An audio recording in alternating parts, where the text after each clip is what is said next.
आपल्याकडे मॅनग्रोव्ज जे कांदळवन आहे ते बऱ्याच मोठ्या प्रमाणात ते तोडलं जातं आहे. आता मॅनग्रोव्ज कशासाठी असतात हे आपण, आपले अधिकारी, आपले नेते हे मुळात विसरून गेलेले आहेत.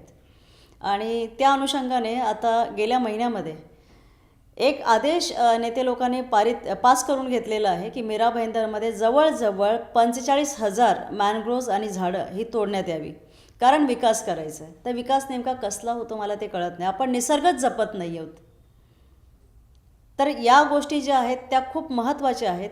मीरा भाईंदरचा विकास हा फक्त झाडं तोडून चाललेला आहे. कारण मीरा भाईंदरमध्ये आज जर तुम्ही बघाल तर जी जुनी झाडं होती, जसं वड आहे, पिंपळ आहे, ती खूप कमी प्रमाणात झालेलं आहे, म्हणजे ते दिसतच नाही आहेत, ज्या झाडांची आपल्याला खऱ्या अर्थाने गरज आहे. तर असे बरेच मुद्दे आहेत. विकास म्हणजे फक्त डेव्हलपमेंट असू शकत नाही.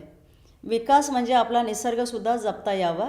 निसर्गाबरोबर आपल्या इथे रहिवाशांना आपल्याला काय हवं आहे. खरं तर आमच्या मीरा भाईंदर महानगरपालिकेला पहिल्या क्रमांकाचं स्वच्छतेचं बक्षीस मिळालेलं होतं.